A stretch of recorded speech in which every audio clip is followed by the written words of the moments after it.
Okay. Ladies and gentlemen, the bit I've been looking forward to all day. Okay, before I get started, I'd like to thank Steve, that one, and his dad for their superb speeches. Special thanks to Steve for the honour of representing him as his best man today. What a privilege it has been. And obviously subjecting me to the self-humiliation that you're no doubt all about to witness. And it was a superb speech, Steve, a bit too good for my liking. Okay, before I start my speech, I'd just like to say the manager, Kim, she's asked me for reasons of health and safety that you don't get on your tables and chairs during my standing ovation.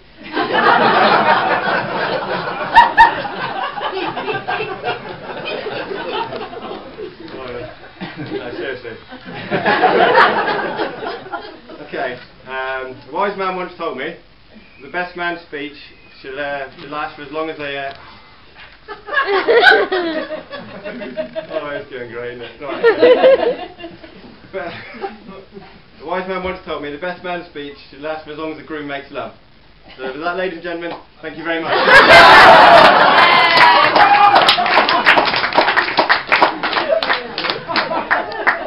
That bit was meant to happen about 2 minutes ago, so it could be a long speech. It's only meant to be 5 minutes. No, seriously, I'd like to thank all of you for coming here today.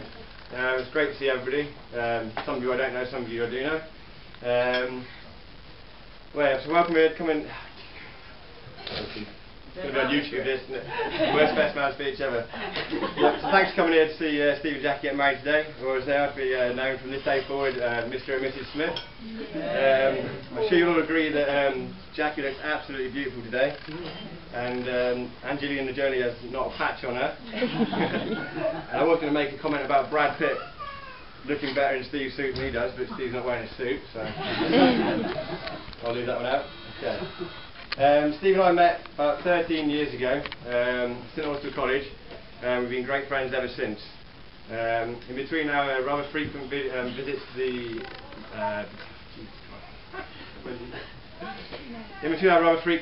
the amusement arcade, we were supposedly studying for a GMBQ in business studies. At college, Steve instantly became known to his classmates as Jarvis. Back then he bared a stunning resemblance to the sex symbol better known as Jarvis Cocker. Jarvis he soon became very popular at college, not only because of his cunningly dry, quick wit, but down to the fact he was the only person at college with a car, and he had a never-ending supply of roll-ups. But I'm proud to say that even though I now have my own car, and I can afford my own roll-ups, me and Steve are still the best of friends.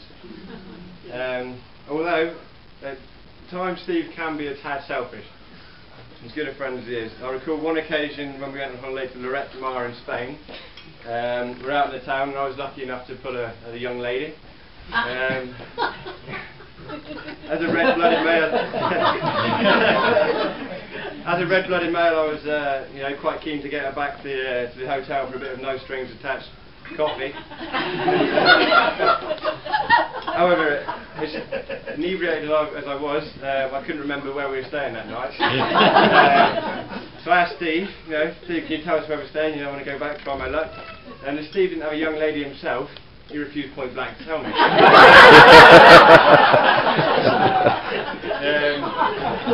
And to this day, thanks to Steve, I remain a virgin. Which is, I think, it's quite unlikely to change tonight, as one of the bridesmaids is one of my best friend's girlfriends, and the other one is my sister. And of course.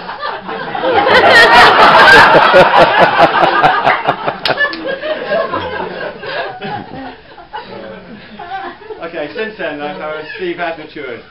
In some respects, I think all you know, Steve, will know he's matured far beyond his age. Take, for example, Steve's favourite tartan bag, which he never goes anywhere without, apart from that, since I took it a couple of weeks back. Okay, you'll never see Steve out on his Saturday night without his Saturday night survival kit. Sandwiches?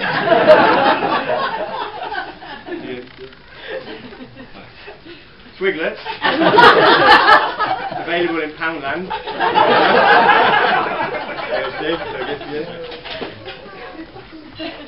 Glow sticks. And yep, every Saturday night, everyone needs on a Saturday night a flask of tea. Anyway, you're going to be bad back now. Talking of tea, those of you who know Steve will know how partial he is to a cuppa. This reminds me of one time Steve went to visit the doctors, as he was rather concerned with the amount of times he needed to go to the toilet in a day for a Jimmy Riddle. So the doctor, trying to get to the bottom of things, asked Steve, just out of curiosity, how many cups of tea do you drink a day? To which Steve sheepishly replied, about 17. Yeah, need not say anymore. As many of you know, another one of Steve's wonderful characteristics is his obsession with complaining. He's the only person I know who's had the cheek to complain that a free meal was taking too long to arrive.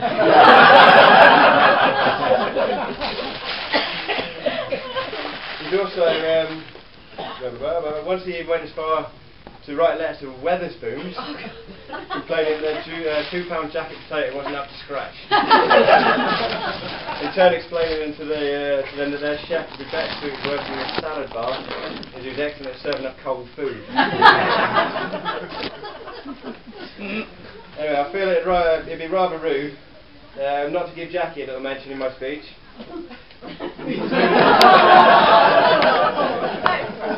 Sure, yeah, okay, well, in that case. Yeah, over the years she's become more than just Steve's girlfriend to me.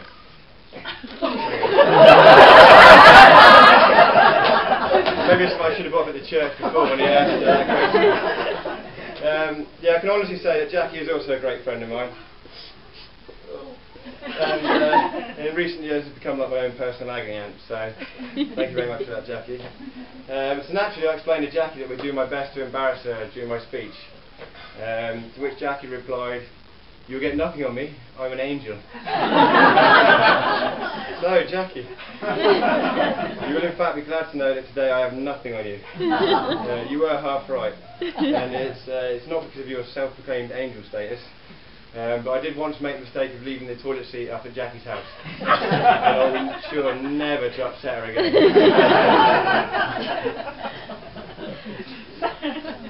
So anyway, now I feel I should say a little bit about how the lovely couple met. As how Steve and Jackie's first encounter was on part of that of a romantic movie. Steve's already said a little bit about this, so I think this is kind of what really happened version.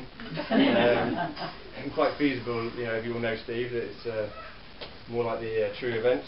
They first met in the Dance Academy nightclub in Plymouth about 9 years ago, where Jackie quite literally fell head over heels for Steve the second she met him.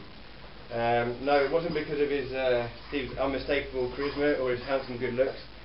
It's because Steve actually stood in her trouser leg and she quite literally fell flat on her face. That's how he got her attention. However, being a smoothie he is, he soon quickly rectified the situation.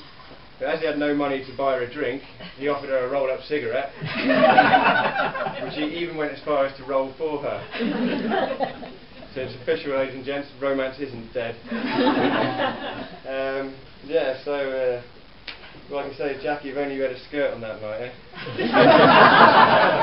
Could have saved yourself from a lifelong of spreadsheets, car boots, and maybe a little bit less snoring in your life.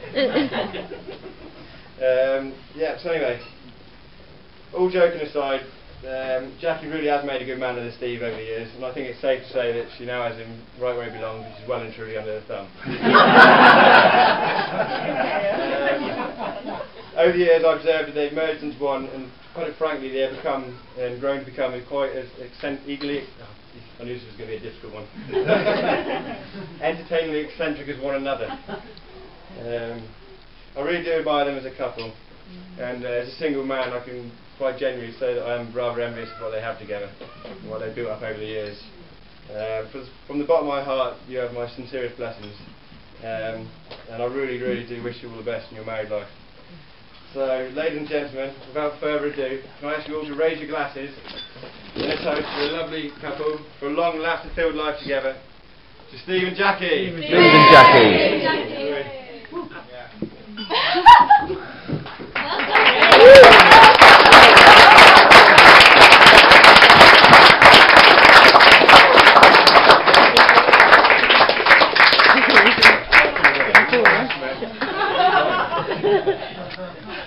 Just one little end. I think we're just about to cut the cake shortly. Yeah.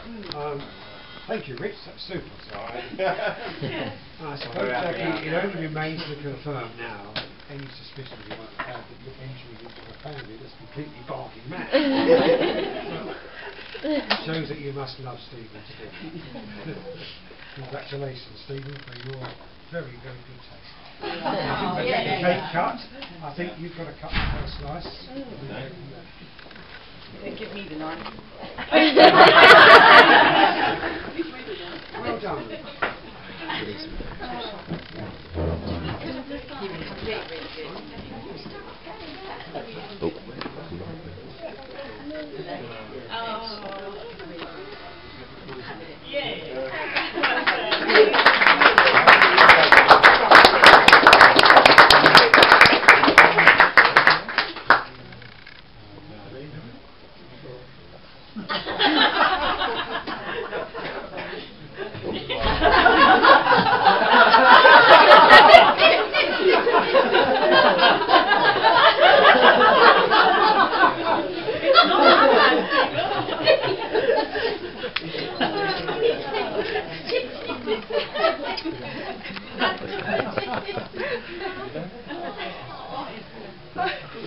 Just got the icing out. That's it.